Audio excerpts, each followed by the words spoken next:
오늘 우리에게 주시는 하나님의 말씀은 신약성서 누가복음 7장 1절에서 10절의 말씀입니다.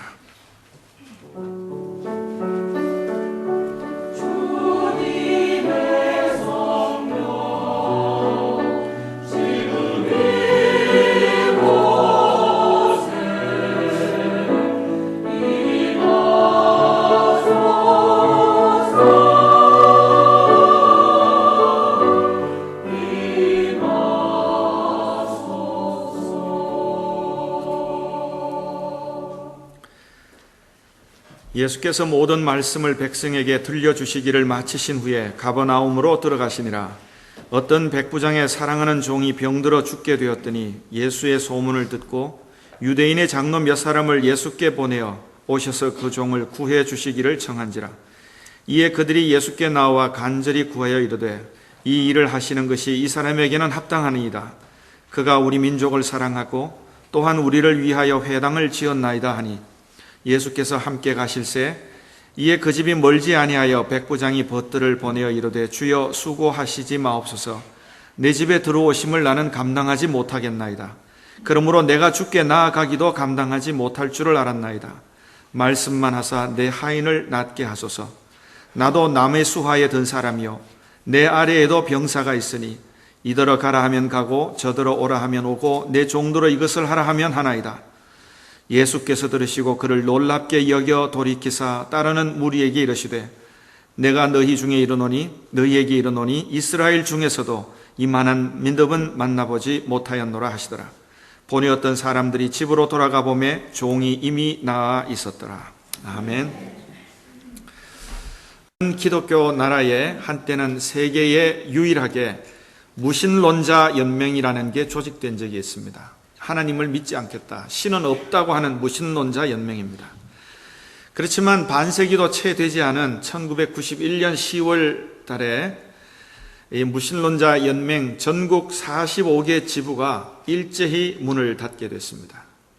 1991년 당시에 연간 그 연맹의 예산이 20만 달러, 우리 교회 예산 60% 정도밖에 안 되는 연간 예산이 아주 작았는데 이것조차 제대로 조달하지 못하고 회원들은 급격하게 줄어서 결국은 전 지부가 문을 닫고 말았습니다. 어느 분이 이런 무신론자 연맹의 몰락을 보면서 하나님에게 기대가 없는 사람에게는 하나님은 아무 일도 하지 않으신다 하는 말을 한 적이 있습니다. 참 의미 있는 이야기입니다.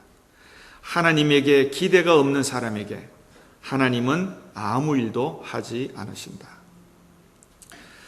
한때 사람들은 과학이 발달하고 사회적인 문화가 발달할수록 종교는 쇠퇴하고 신에 대한 의존도가 낮아질 것이라 생각한 적도 있습니다. 그래서 그런지 근대의 유명한 한 학자 중에 한 사람은 성경에서 믿을 수 없는 기적이나 납득할 수 없는 신화 같은 이야기는 다 빼고 그리고 나서 성경을 한번 믿어보자는 시도도 있었습니다. 하지만 그런 모든 시도가 얼마나 잘못되었던가를 얼마 지나지 않아서 알게 됩니다. 사람들의 마음속에는 영적인 것, 또 기적과 같은 하나님의 역사하심이나 이런 하늘의 것을 기대하는 마음들이 있다는 이야기입니다. 전도서 3장의 말씀처럼 하나님은 사람에게 영생을 사모하는 마음을 주셨기 때문입니다. 성도 여러분, 우리 기독교는 기적의 종교입니다. 신구약 성경의 많은 이야기는 기적으로 가득 차 있습니다. 오늘과 같은 성경의 복음서도 보면 예수님이 기적으로 질병을 고치신 것만 복음서에 26건이 기록되어 있습니다. 이런 모든 성경의 기적들을 통해서 하나님이 누구신가, 예수님이 어떤 분이신가를 우리에게 가르쳐 줍니다. 기적으로 말미암아서 하나님이 창조주이심을, 전능하신 분임을, 그 기적이 큰 은혜의 손길이 되는 것을 우리에게 가르쳐 주신다는 말입니다. 그렇기 때문에 우리는 지난 주일과 같이 예수님의 설교, 평지 설교를 통해서도 예수님을 배워야겠지만 이런 기적을 통해서도 예수님을 배우고 예수님의 능력을 믿고 그리고 주님의 능력이 오늘도 내 삶을 인도해 주시기를 기대하고 소망하는 하나님에 대한 기대가 있는 신자가 되어야 한다는 사실입니다. 우리는 오늘 본문에 이 로마 군인 백부장에서 예수님에게 기대를 품은 신앙적인 모습을 볼 수가 있습니다. 우리는 로마군의 백부장이 그저 한 100명 정도의 군인을 지휘하는 장교쯤으로, 그래서 현대의 군대의 많은 장교 중에 한 사람쯤으로 알고 있습니다. 하지만 당시 로마 사회의 백부장은 로마 사회의 엘리트였습니다. 이 백부장으로 군대에 수고하지 않은 사람은 더 높은 지위로 올라갈 수가 없었습니다. 그리고 지금은 가버나움이라고 하는 유대 땅의 식민지 점령군의 지휘관입니다. 소위 말하면 아무리 백성들 사이에 인기 있는 예수님이라고 해도 갈릴리 목수였던 젊은이와는 비교가 안 되는 위치의 사람이라는 얘기입니다. 그런데 그런 사람이 자기 종이 병들어 죽게 되었을 때에 유대인 장로들에게 부탁해서 예수님에게 자기의 사랑하는 종의 병을 고쳐달라고 간청했습니다. 놀라운 것은 대개 로마 군인과 유대인들의 장로 사이는 좋지가 않은데 이 백부장에 대한 장로들의 마음이 특별했다는 이야기입니다. 유대인들 장로님들이 로마 백부장의 청을 들어주시기를 예수님에게 부탁한 것입니다. 여기서 참 감동적인 믿음의 현장을 보게 됩니다. 이 백부장의 말이 나도 남의 수하에 든 사람이여 내 아래도 병사가 있으니 이더러 가라 하면 가고 저더러 오라 하면 오고 내 종들어 이것을 하라 하면 하나이다. 그러니 말씀만 하시면 내 종이 낫겠나이다 하는 이야기입니다. 여기에 대해서 9절 말씀에 예수님이 이렇게 말씀하십니다. 예수께서 들으시고 그를 놀랍게 여겨. 예수님이 진심으로 그의 말에 감동하신 겁니다. 그를 놀랍게 여겼다. 그리고 말씀하십니다. 이스라엘 중에서도 이만한 믿음은 만나보지 못하였다. 이스라엘 중에서도 만나보지 못한 믿음을 로마인 이방인에게서 내가 만나봤다. 그만한 믿음을 그가 가졌다 하는 얘기입니다. 성경의 모든 말씀은 예수 그리스도가 중심입니다. 그런데 제가 감히 말을 하자면 오늘 본문만큼은 이 백부장도 주인공에 동참할 수 있다고 생각을 합니다. 이 백부장이 가진 예수님에 대한 기대, 예수님에 대한 전폭적인 신뢰, 이것이 이스라엘 중에서도 발견할 수 없었던 그 믿음, 그 기적의 현장을 우리에게 가르쳐주는 것입니다. 성도 여러분, 우리 신앙생활 속에는 하나님에 대한 기대를 가져야 합니다.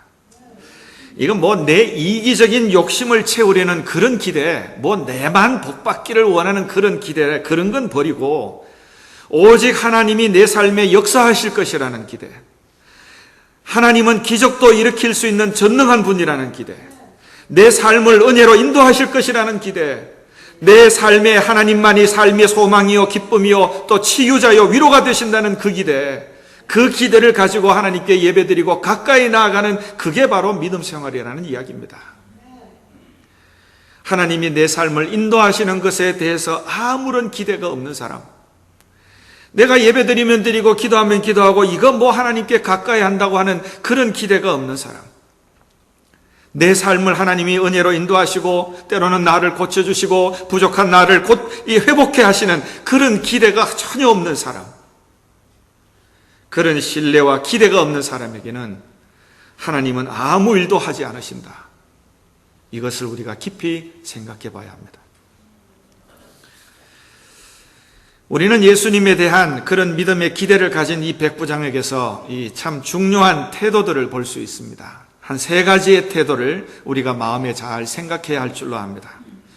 첫째는 예수님에 대해서 긍정적인 생각, 적극적인 생각을 가졌다는 사실입니다. 병든 종이 이 백부장에게 얼마나 귀중한 존재인지는 모르겠습니다. 그러나 아주 친밀한 것은 사실입니다. 조선시대도 그랬지만은 옛날에 나이 어린 상전에게 어린 종이 한 사람 붙으면은 이 어린 종이 죽을 때까지, 어린 주인이 장성하고 죽을 때까지 그 종은 계속해서 그와 함께 평생을 같이 합니다. 그러니 친밀한 것은 틀림이 없습니다.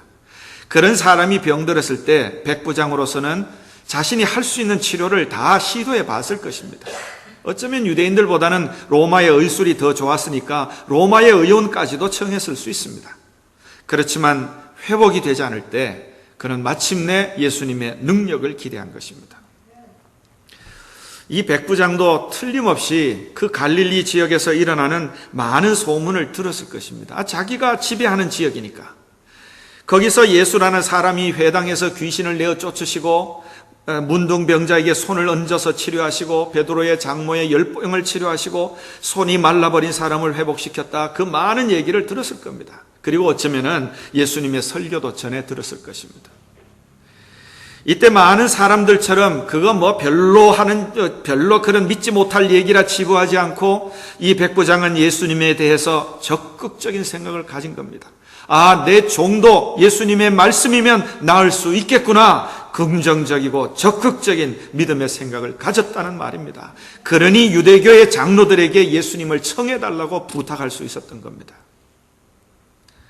성도 여러분, 하나님의 역사하심은 하나님의 은혜를 생각하는 사람에게 나타납니다. 여러분은 그리스도인으로서 일상생활에 어떤 생각을 하고 사십니까? 하나님의 은혜가 내 삶을 지배한다는 생각을 하고 사십니까? 아니면 내 생각, 내 계획, 내 이익대로 산다는 생각을 하십니까? 우리가 믿음에 어떤 생각을 하느냐, 이게 우리 믿음의 삶에 큰 영향을 미친다는 사실입니다. 지난 여름 월드컵이 열린 곳은 브라질인데 우리가 아는 것처럼 브라질은 축구 황제라고 불리는 펠레를 배출한 나라입니다. 아마 지금까지 딱 대놓고 펠레 이후에 축구 황제다 부를 수 있는 사람은 아직은 없는 것 같습니다. 그런데 이 펠레가 은퇴할 때 많은 사람들이 다음에 축구하는 사람들을 위해서라도 어떻게 하면 축구로 성공할 수 있는지 그 방법이면 방법 한마디라도 해달라고, 그럴 때 그가 이런 말을 했습니다. 나는 어릴 때 축구를 시작한 날부터 지금까지 축구를 하루도 빠짐없이 생각하지 않은 날이 없습니다. 축구는 나의 심장이고 내 눈은 항상 축구공에 있었습니다. 여러분, 그렇지 않겠습니까? 뭐 운동을 하는 사람이든 사업을 하는 사람이든 밤낮 없이 그 생각 속에 살면 그래도 남 못지않은 좋은 결과를 나타내기 마련입니다. 우리의 믿음 생활도 마찬가지입니다. 믿음 생활이 기쁘고 보람되고 열매 있는 믿음 생활이 되려면 우리가 하는 생각이 올바라야 합니다. 바른 믿음의 생각을 가져야 합니다. 하나님의 은혜에 대한 생각과 기대를 가지고 바른 기도를 할 때 하나님께서 주시는 은혜의 열매를 맺을 수 있습니다. 믿음의 열매가 있는 사람들은 하나님의 은혜에 바른 기대를 가진 사람입니다. 적극적인 생각, 하나님의 은혜에 긍정적인 생각을 갖고 은혜 받기를 기대해야 합니다. 백부장처럼 내 종이 예수님 앞에 가기만 하면 기적이 일어날 수 있다, 이런 적극적인 생각을 우리도 가져야 합니다. 하나님의 은혜에 긍정적인 생각을 가지지 않는다면 아무런 일도 일어나지 않습니다. 두 번째는 적극적인 태도를 가졌습니다. 이것은 진심을 담은 태도라는 이야기입니다. 우리 사람에게는 태도가 매우 중요합니다. 그 사람이 교양이 있는 사람인가, 예절이 바른가, 아니면 무리한 사람인가, 그의 태도를 보면 알 수 있습니다. 사업을 한다든지 일을 하는 사람은 그가 얼마나 열심히 일에 임하는가, 아니면 자녀들도 공부를 열심히 하는가, 그거 다 태도를 보면 좀 알 수 있기도 합니다. 또 목사로서 제가 말씀을 드리면 어떤 경우에는, 전부는 아니지만 어떤 경우에는 성도들이 교회에 와서 예배 드리는 태도를 보면 그 사람이 신앙이 성숙한 사람인지 아닌지를 알 수 있을 때도 있습니다. 저를 무시하지 마시기 바랍니다. 찬송을 부를 때도 보면 그 얼굴이나 입모양을 보면, 제가 다 보는 건 아닙니다만 가끔 보면 그저 입술만 뻥긋하는 사람들도 있는 것 같습니다. 기도할 때 보면, 기도할 때 제가 두 눈 부릅뜨고 살펴보는 건 아니지만 기도하는 태도가 간절한 사람이 있는가 하면, 아주 무조건 아멘 한다고 간절한 건 아니지만 그래도 간절히 기도하는 사람이 있는가 하면 기도하는 태도가 보면 머리 숙이고 딴 생각하는지 안 하는지 모르는 사람도 있습니다. 그런데 그렇다면 여러분, 설교 듣는 태도야 오죽하겠습니까? 설교할 때는 제가 눈까지 뜨고 있는데. 여러분, 이 백부장은 종을 사랑했습니다. 로마 군인이 하나의 종을 다루는 것 기계처럼 취급할 수도 있고, 죽으면 죽고 말면 말고 생각할 수도 있습니다. 그런데 이 사람은 종을 지극히 사랑했습니다. 병 들었을 때 병을 고쳐줘야겠다는 적극적인 태도, 진심 어린 태도를 가졌습니다. 그러니 주님을 청한 것입니다. 그런가 하면 그는 유대인을 사랑했습니다. 유대인을 존중히 여깁니다. 유대인들이 점령군의 사령관을 원수처럼 여길 수 있는데도 그는 그들과 유대인과의 관계는 참 좋습니다. 유대인 장로들이 4절 말씀에 백부장을 예수님에게 청거하기를 예수께 나와 간절히 구하여 이르되 이 일을 하시는 것이 이 사람에게는 합당하니이다 하고 말을 합니다. 이만큼 이 백부장은 이 이방인들이지만은 다른 유대인들을 다른 사람이라고, 점령지의 사람이라고 무시하지 않고 존중히 여긴 겁니다. 우리들 신자들에게는 다른 사람을 존중히 여기는 진심 어린 태도가 있어야 합니다. 여러분, 이런 태도에 진심이 나타납니다. 그리고 진심이 있는 사람에게 좋은 열매가 있습니다. 믿음도 그러합니다.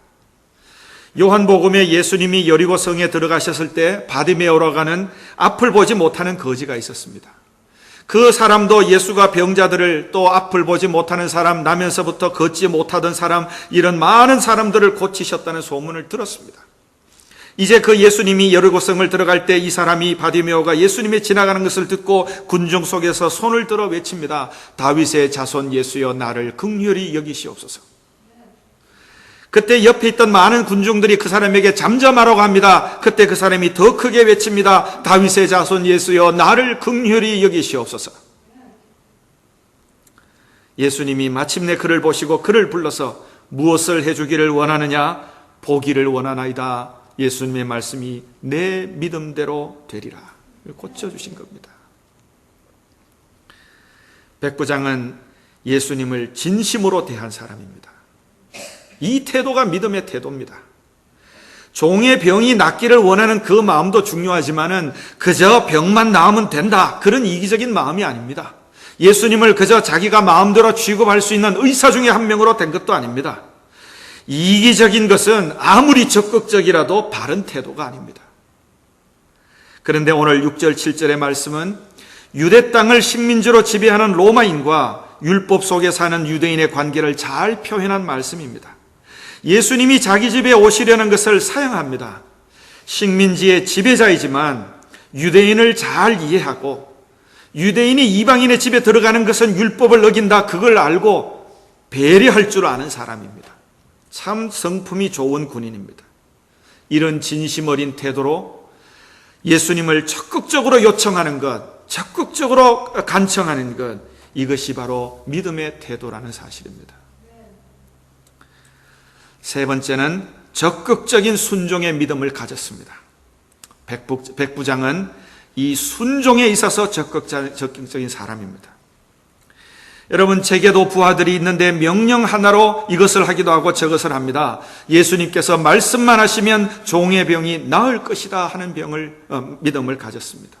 이 얼마나 놀라운 신앙입니까?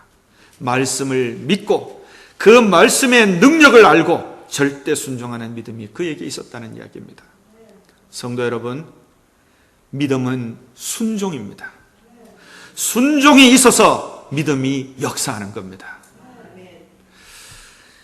예수님의 이야기 중에 참 놀라운 이야기 하나는 12해 동안 혈루증에 있던 여인을 고쳐주신 이야기입니다.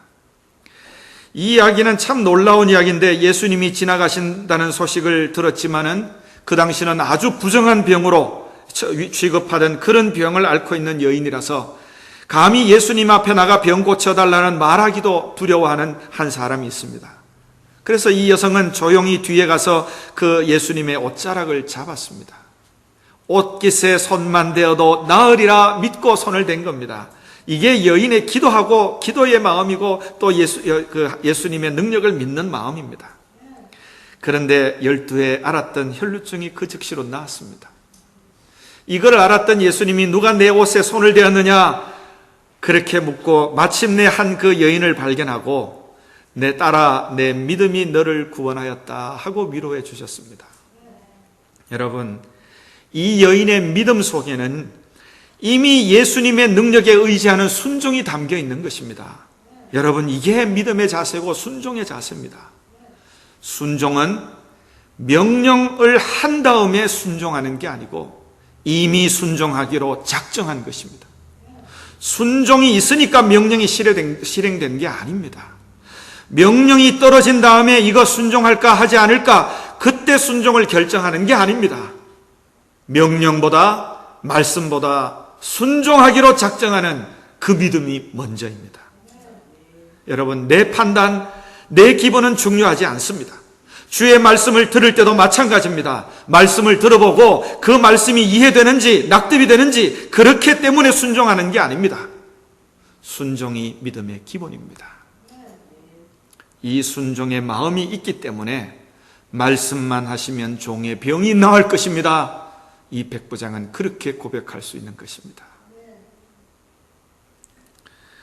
성도 여러분, 바로 이것이 예수님이 말씀하신 이만한 믿음입니다. 하나님의 은혜는 그 은혜를 믿고 기대하는 자에게 임하는 것입니다. 하나님의 기적도 하나님의 도우심을 바라고 전능하심을 믿는 자에게 임하는 것입니다. 이 하나님의 은혜에 대하여 적극적인 생각, 진실한 마음, 적극적인 믿음을 가질 때 우리 믿음의 체험이 깊어지는 신자가 될 수 있다는 사실입니다. 성도 여러분, 하나님의 능력을 믿지 않는 사람, 하나님의 은혜를 기대하지 않는 사람에게는 하나님도 아무 일을 하지 않으십니다. 시편 145편 18절에 이런 말씀이 있습니다. 여호와께서는 자기에게 간구하는 모든 자, 곧 진실하게 간구하는 모든 자에게 가까이 하시느니라. 하나님이 가까이 하시는 사람이 여기 있습니다. 간구하는 자, 진실하게 간구하는 자를 하나님은 가까이 하십니다. 하나님의 은혜에 기대를 걸고 그 은혜에 의지하고 은혜를 믿고 하나님께 가까이 갈 때 우리의 믿음의 체험이 깊어진다는 사실입니다. 그러니 성도 여러분, 하나님이 인도하시는 삶의 길에 기대를 가지시기 바랍니다. 진심이 담긴 믿음 생활을 하시기 바랍니다. 우리 교회도 하나님이 어떻게 우리 교회를 사용하실지 기대를 가지고 기도하시기 바랍니다. 그리고 말씀에 순종하시기 바랍니다. 그리하여 믿음의 깊은 체험이 있는 그런 신자들이 다 되시기를 진심으로 기원합니다. 기도하시겠습니다. 이 시간 기도하실 때 이만한 믿음이라고 칭찬하여 주신 이 백부장의 믿음의 자세를 깊이 마음에 간직하고 하나님의 은혜에 기대를 가지고 내 욕심, 내 이기적인 마음 버리고 오직 하나님께 은혜에 의지하는 마음으로 나아갈 때 하나님은 우리에게 큰 은혜로 역사하여 주시는 것을 믿고 하나님께 진심 어린 마음으로 기도하는 이 시간 되시기를 간절히 기원합니다.